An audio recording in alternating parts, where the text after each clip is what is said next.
So it was actually my brother Judd that found this video clip here for me. This is from News Channel 9 here in Oklahoma City. This was a live stream they actually did on race day of the finish lines there. If you look close up top, see us moving slowly. Looks like I had to stop there. I was going to probably stop a couple different times going along this way, but you can see us coming in to the finish line here. And there's a few things that I really want to point out here. One, right there, you can see her walking in the lower left there. That is Carrie Watkins, the executive director of the Oklahoma Memorial, and of course the race director here as well. I could see her as I was coming in. I saw the green shirt. At this point, she turns to everybody and says, "It's Ken." And you can see that they're starting to get excited. I didn't see her talking to everybody else, but I saw her go over to the guy. And if you remember from the video just a little bit ago, when they announced me coming in, I'm pretty sure that was Carrie going over there and telling him to do that. So that was kind of neat. I'm going to speed this up a little bit. I wasn't walking at that pace. I really wish I was, but I wasn't. I was hurting. I was really hurting at this point, just trying to get across the line. And as you can see, Carrie and the rest of them right there cheering me on the whole way. I love this video for that because I can see it, see the support that I actually had. Makes this such an amazing experience. It also let me see my team there in all their glory, how well they did. Tony being a great hype man, pumping the crowd up as we walked down. Angie keeping me going. Michael keeping our pace for us there. It was absolutely fantastic. So this is where we went over and we got ready to do the podcast. They were grabbing the microphones there, and then we took some pictures, got a group photo in there and everything. And then it was time to do that podcast. I will link to that podcast in the description so you guys can watch that. Please do. I'll try to remember to pin it in the comments too if I remember to do that. It ended up being about a 2-minute segment, I think it was, maybe just a little bit over 2 minutes, but I'm going to be truthful with you. While I was sitting there talking to them, I have no recollection of what I said, so I was very grateful to be able to watch it later. And I think I sounded okay, considering I had just finished something that pushed my body beyond where it had ever gone before. So that was kind of cool for me to be able to have that as another memory, something to see from this event. Just after we were done, Jordan Davis came over here from the Oklahoman, and that's him there right there talking to me, standing above me there. So he was asking me all about the experience and everything, and he wrote that neat little piece about me. I will link it in the description as well, so you can go read it if I haven't already shown it. It's a really neat little clip there with some photos in there too that was really kind of cool. So again, overall, an amazing experience. And things that I had not expected to get, like this video or being on the podcast afterwards or being interviewed by the Oklahoman. Absolutely amazing. Such a great experience, and I can't wait to do it again. That's for sure. All right, so how about that, huh? I actually did it. I don't know. As I'm recording this right now, it's a few days later, and I'm still quite surprised that I actually did it. I don't know. I mean, it was something that I knew I was looking forward to, something that I was building towards, but it is also something that I never thought at all ever in my life that I would actually do. Now I understand I was slow, very slow, and I walked it. Most people ran it. Most people do run 5Ks. There were quite a few people out there that were actually walking it, so I was excited to see that. Of course, they were faster than me. Not everybody out there like me has, braces and stuff on their feet and ankles, so that really slowed me down. I was really kind of worried about my right foot because it's the one that's got the drop foot, right? So I don't know. If you watch that video, you can actually see how my feet really bow out, especially this right one. And so there's a lot of times where I'm just kind of bringing it along. That's where having the cane really helped at times too back in the day, because I could lean on it, which, as you saw me, there were times where I was leaning on Tony and Angie both. Not really leaning per se as much as just balancing myself at times. I kind of had that thought the night before the race where I was wondering if some of those declines, if I kind of touched either one of them on the shoulder or holding onto Tony's arm there, if it would help get some speed. And that first big decline, we went down it, and a little while later Tony said I went a lot faster than he thought I would do, because he said you were actually kind of pulling me along. He said he didn't want to walk too fast, but at the pace I was going on, he actually had to speed up some because I was pulling him along, you know, for me, that is. There's a few things that I want to talk about here before I wrap up this video. One being, boy, you talk about a curveball the weather threw us. You know, it had been amazing, amazing weather leading up to that day, and then it was just absolutely nasty. I did that update here, you know, when I had on my race shirt. You know, you watched it just a little bit ago. I did it, and I was pretty stoked, pretty psyched, ready to go. We piled into the car. I had my Red Sox starter jacket on underneath my shirt, one of these, right? And I was just psyched and ready to go. Stopped at the on-queue up the street, got me a sugar-free Dr. Pepper to get me a little bit of caffeine, had me some breakfast, you know, a banana with some peanut butter as well as a protein shake. And I was ready. My wife thought I was crazy, and I probably was, but at that point it was adrenaline. Adrenaline, just wanted to go and do and get it over with, right, kind of thing. And as we were driving over to Angie's, she lives about 7.5 miles east of us here, there were quite a few spots on the road that were just completely flooded over.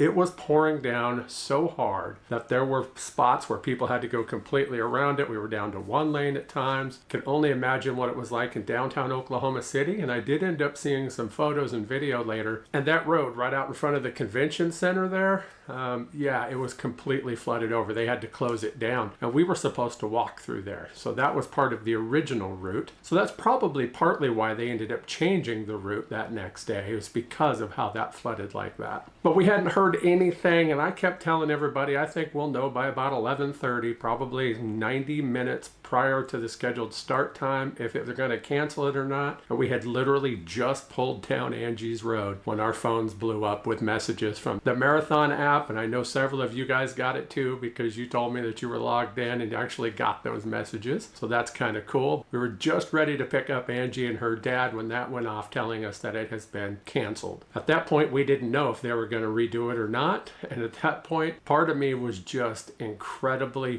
bummed. I mean, I was just like, no. I was so ready, even though I didn't want to be out there in the thunder and lightning, right? But I wanted to do this. I wanted to prove to myself that I could actually walk a 5K, and they took that from me, at least momentarily, right? I was quite bummed. So we had decided that if they are going to go ahead and reschedule it for the next day, we would, and as you've seen, they did, and we did. That's just, I don't know. I don't know what else to say about it. I'm still living on the high from it because, again, it is something that I never thought that I would ever do. And I got my first one, and now I'm looking forward to other ones. Thinking maybe one in Tulsa in November. If you saw the expo video, it's the Route 66 one. Thinking maybe do it, but I'm not going to sign up for it yet. I'm going to wait until it gets closer to time, see how I'm feeling, and see if I want to do that, because I may have to do that one on my own. So we'll see how that goes. Something else I want to point out too is when they redid the map, when they changed the course,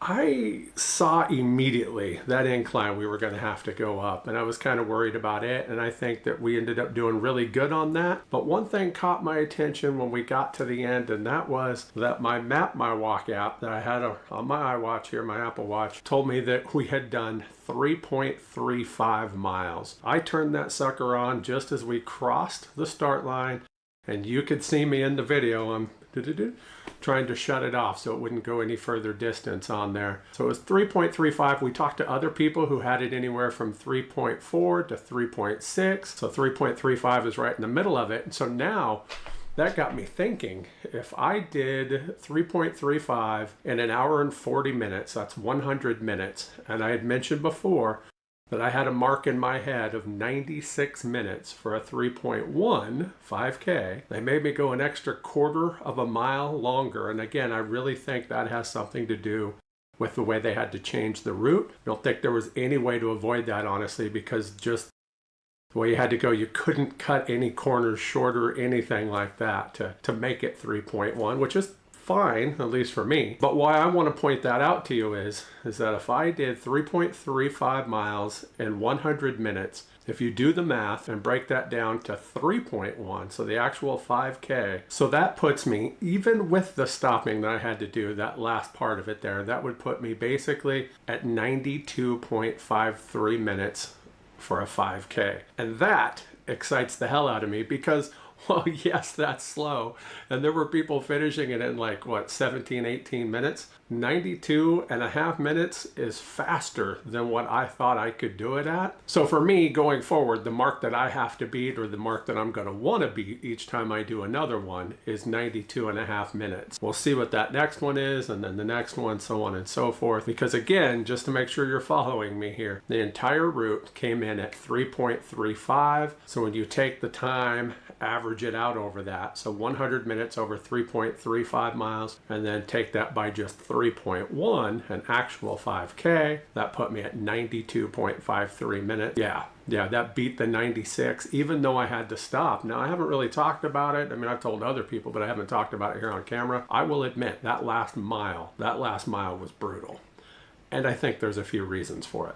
One, obviously, I'm not set up for endurance, so that was without a doubt the longest I've ever walked before. And yeah, that's something that for the next one I'm going to have to go out there and practice, that's for sure, is walking 3 miles plus, honestly, so I can build up some kind of endurance, so I'll be ready for that. Number two, at one point I had some Nerds clusters. They were handing them out, and so Tony opened it up for us, and I took, I don't know, probably 5 or 6 of those things, popped them in my mouth, gave me a little sugar. I should have known better. Sugar will help some people. It is a thing that runners do. But me, it kind of gives me that a little dizzy. I don't know if it jacks my blood pressure up, my blood sugar that high, that quick, whatever it is.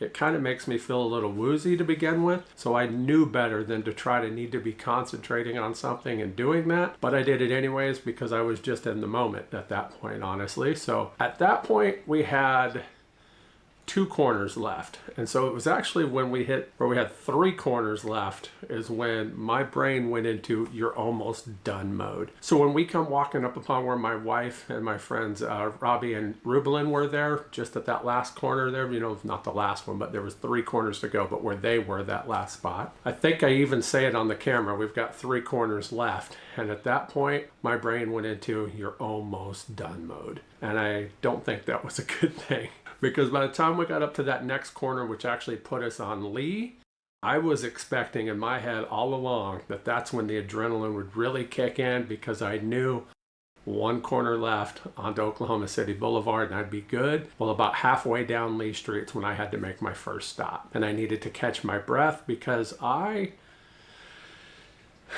don't know. I don't know if I was trying too hard at that point, if I was trying to go a little faster, what it was, combined with that sugar, combined with the endurance, combined with, we were almost done at that point, technically, if you're looking at 3.1, right? So I don't know what it was, but I had to make that stop, catch my breath. Angie kept telling me in through the nose, out through the mouth, and then I kept going, and I started getting really dizzy, especially when we took that corner onto Oklahoma City Boulevard. And from that video that I showed just a little bit ago from the News 9 camera there, you could see where we had to stop a couple times on that final stretch in. But I'll tell you what, I'm excited that I have that video, even if it shows me having to stop. If you remember back to my training sessions, especially that walk when Angie and I did the 1.94 miles, I mentioned then that I kept the clock going on my timer because I wanted to know what it would be like even if I had to stop a few times. And I did, but I didn't have to until that point. Now, there was 1 or 2 other times where I actually physically stopped. One was when those cops pulled out in front of us. One of them was slowed down completely when Jared handed us those beers. How about that? That was just cool. I literally did not have drink a beer on my 5K on my bingo card for it, so that was really kind of neat. And then as you saw as well, when we went by the hydration station there was somebody that wanted to get a picture of us. People loved our hats, right? Our umbrella hats. So people kept commenting on that, and they really wanted to get photos of that. So that was kind of cool, but that was the time we had to stop. And you think it's no big deal, but once you come and then you got to start going again. It's just trying to get back into that rhythm. And for me, it was a little bit tough, but not that big of a deal. Honestly, overall, it was just would have been nicer if I could have kept going. But again, the clock was going through all of that. And when you take the total amount of time and go by 3.1 instead of 3.35, it ends up being 92.53 minutes. And I'm pretty doggone happy about that. So of course you saw us getting the medals, so you want to see it?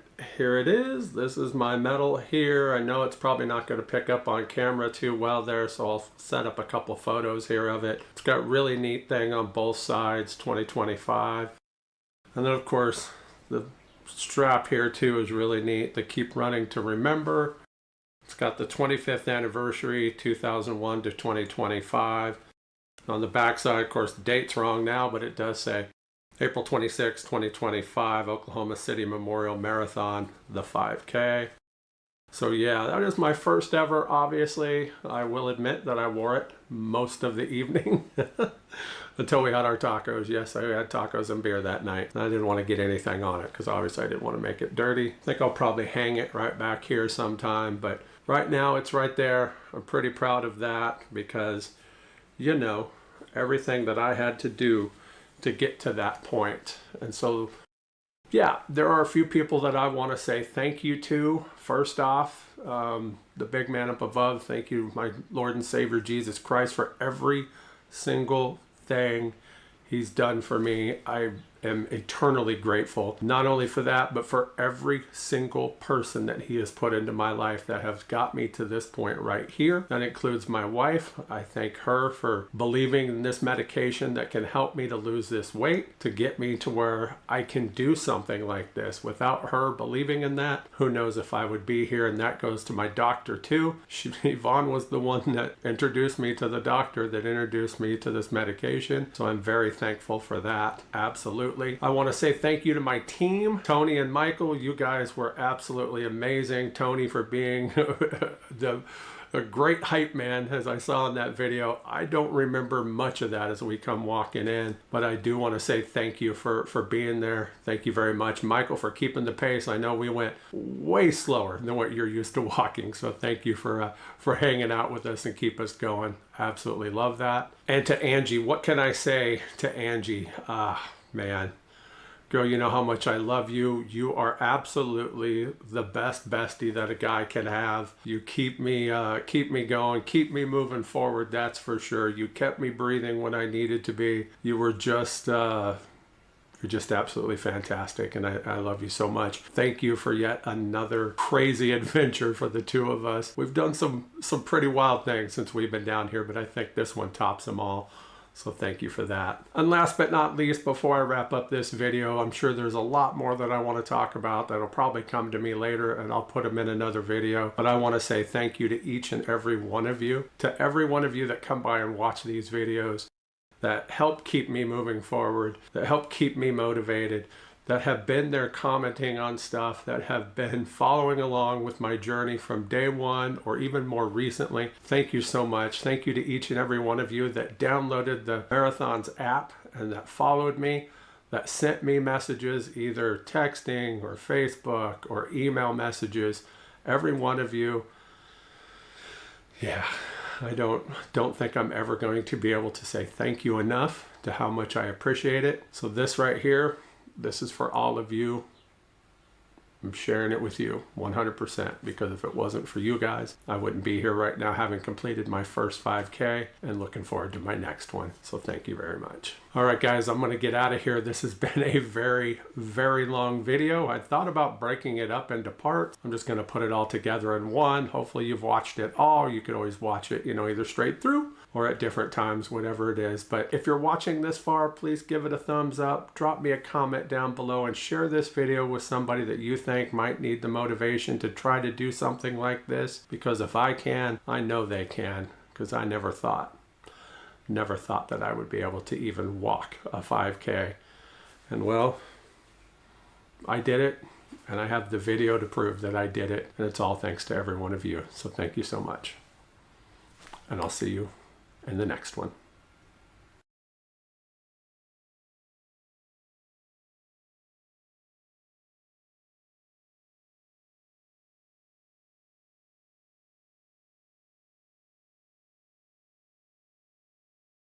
thanks for watching. If you'd like to follow me on my journey to become a fat guy no more, hit that subscribe button and don't forget to hit that bell so you can get notifications every time I upload a new video.